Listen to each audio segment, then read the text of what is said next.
Hey there, Docaholics. Welcome back to Doc Loyal Talks Comics, and specifically to my haul video for this week.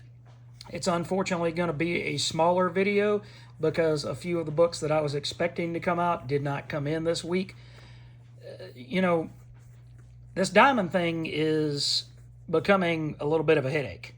And I don't mean Diamond in particular, but the slow death of Diamond is causing all sorts of headaches for people like me. They go to the same shop every week, check out what comes in. I have a list. I email that list to my shop, usually on Sunday, and then they know what to pick when the books come out later in the week. So it really stinks that I get excited about some books and then they just don't show up. So hopefully this issue will be resolved here shortly. I don't blame the local comic shops. I blame the distribution model that seems to be going on right now.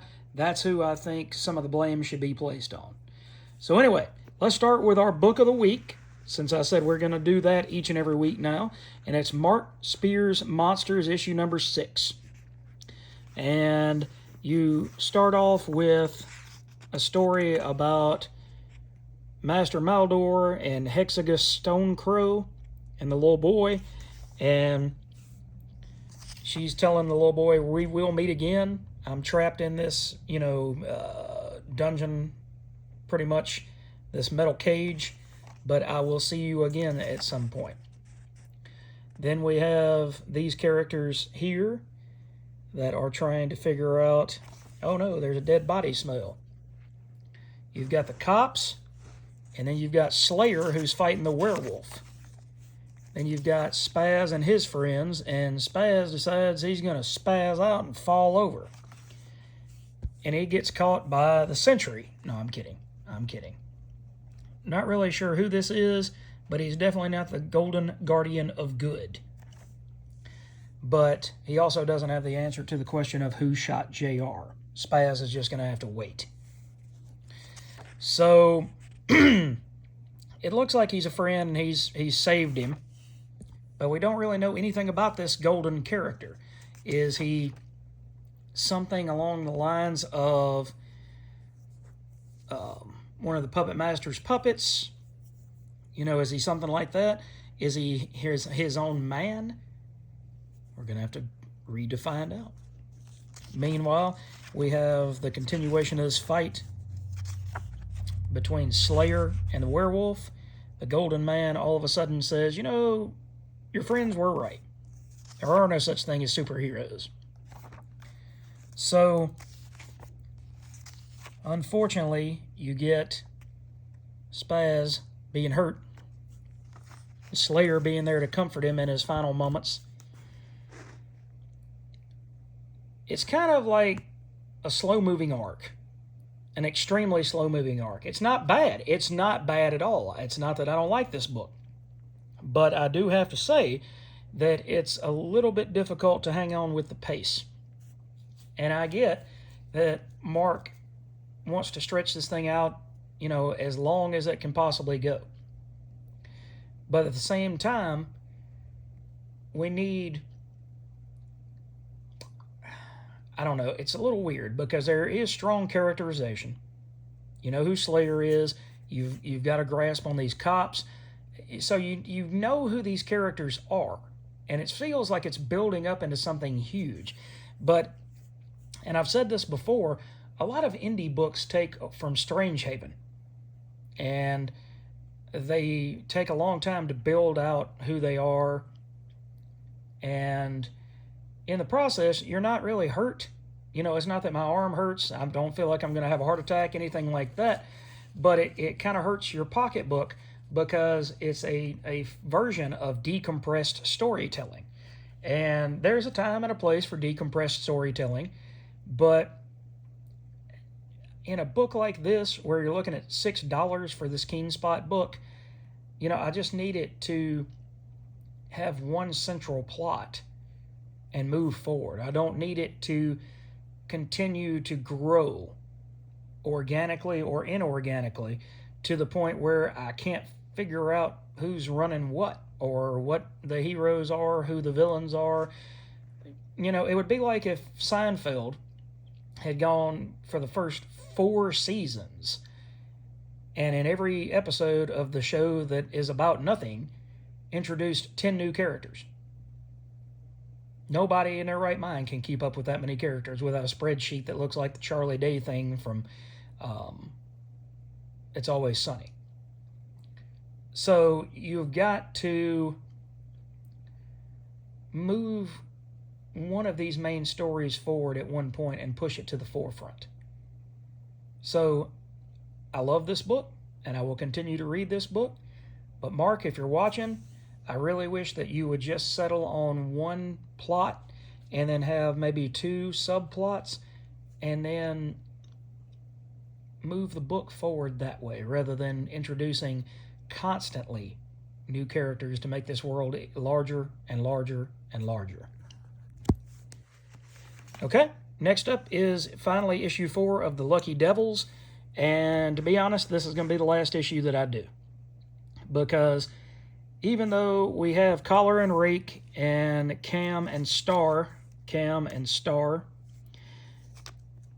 this book, I don't know, it just doesn't have the punch that I'm needing to keep me interested in it. I get what's going on. You've got these two little devils that are trying to overthrow hell and become Z-level demons by having their people, instead of do bad, they do good, which in turn destroys and causes upheaval in hell. So I get that. I get the basic premise of it. But Charles Soule has really not hooked me on this thing.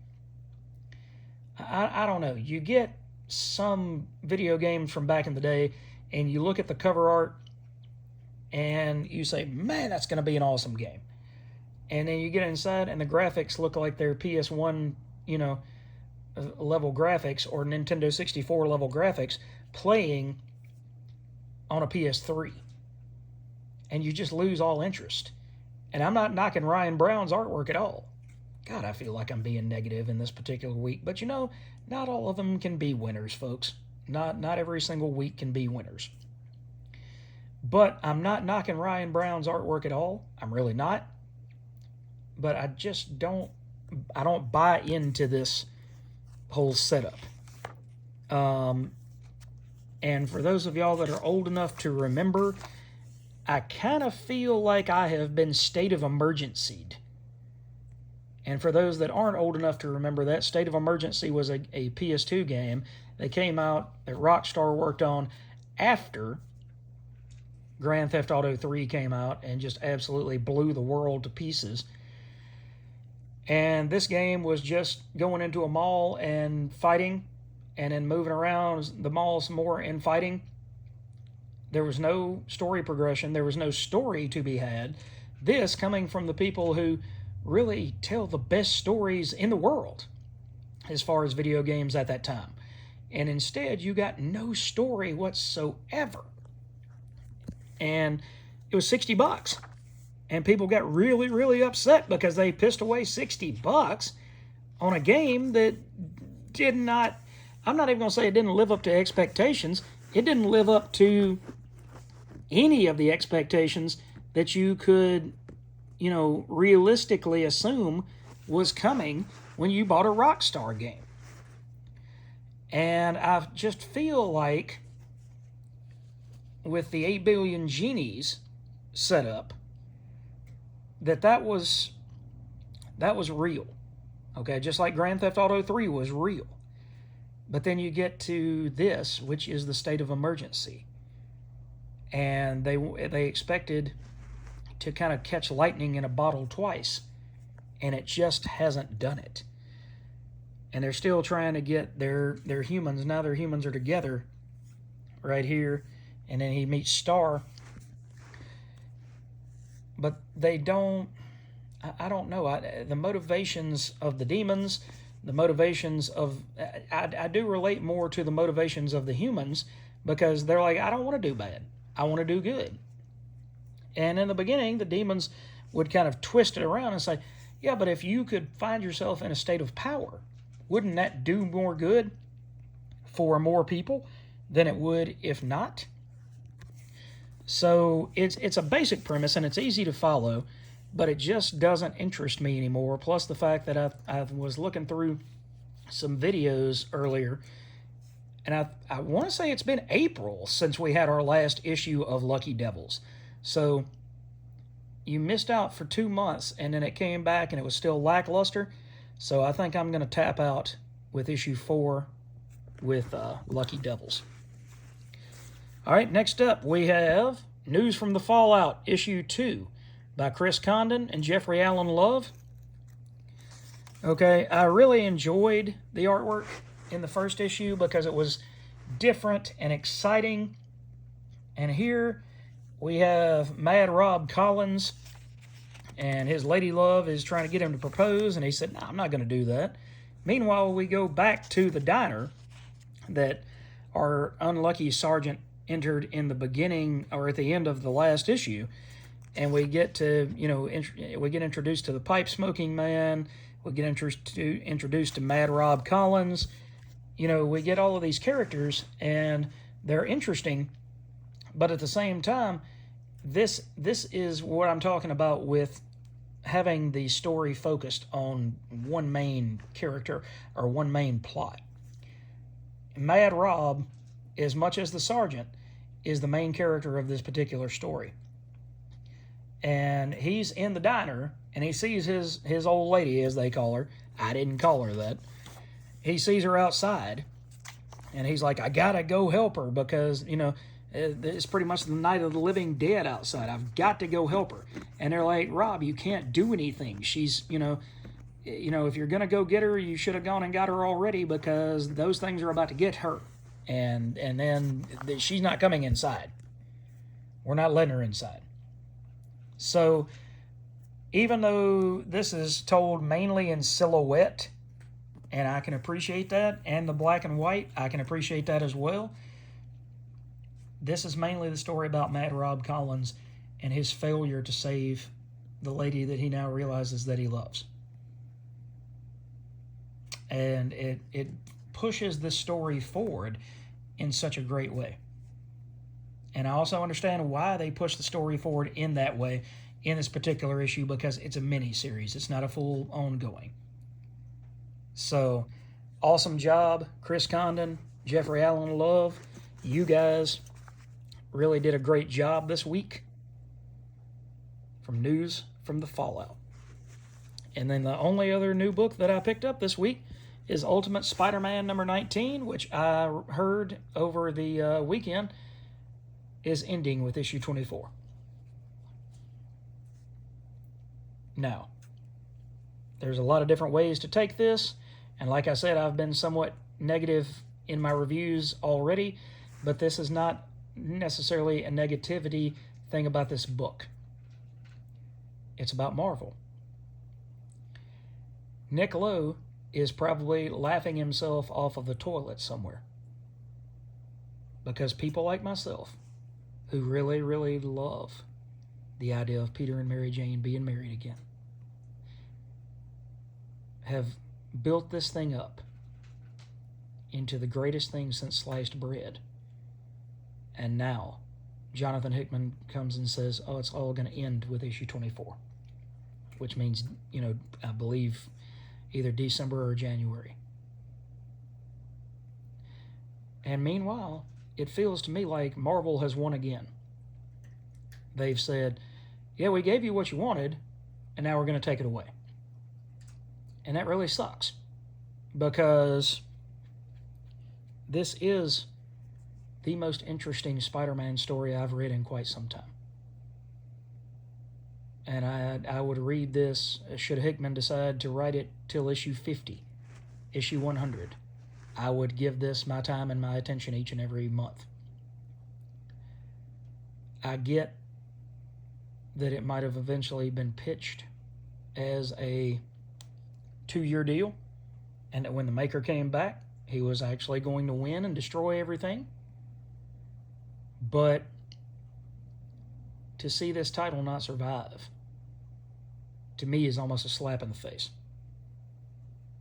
And maybe I'm thinking about it too deeply, or maybe I'm taking it a little too personally, but it's been great to see Peter and Mary Jane married. It's been great to see the kids. It's been great to see what happens when you actually take Spider-Man and age him up a little bit. Give him a little bit of a different dose of, with great power comes great responsibility. Because there are no superheroes in this world. But one of the greatest responsibilities that you can ever have is to be a mother or a father to a child. And by doing that, by understanding that, and getting to see that month in and month out, it's been really, really great to see that. So hopefully, in some way, just like they said that the 2099 universe is ending, and we're going to get introduced to, I think, Spider-Man 3199 or something like that. Maybe they can find a way to continue this set of characters. Because I would love nothing more than to be able to continue to read a grown-up, real-time version of Spider-Man. Now, to get into this one before we get finished, it's written by Jonathan Hickman with art by Marco Checchetto. And you get to see Richard Parker talking to the Black Cat. You get to see this is when he was captured by Kingpin, and he doesn't really know what to do. So the suit kind of takes over. And I'm not really sure if that's what we're supposed to be seeing or if it's not. But it looks like Venom. Could it possibly be Venom? So we're getting introduced to Ultimate Venom. We're getting introduced to Richard Parker being housebroken by his mom and his dad. We get to see Wilson Fisk trying to figure out who this Black Spider-Man was. And again, you've got moving bits and pieces in the background, but you've got one overarching story. And as that overarching story pushes forward, you get to see really, really great stuff from this book, and I hate to see it go. I really hate to see it go. But anyway, guys, that's been my haul for this week. What did you guys pick up? What are you trying that's new? Let me know about some #1 issues that you might be picking up. Let me know, what are you dropping? What's on the cutting room floor for you guys? I'm going to have to do another video here before too long talking about what doesn't make the cut. So, anyway, guys, thanks for joining me again this week, and we will catch you guys in the next video.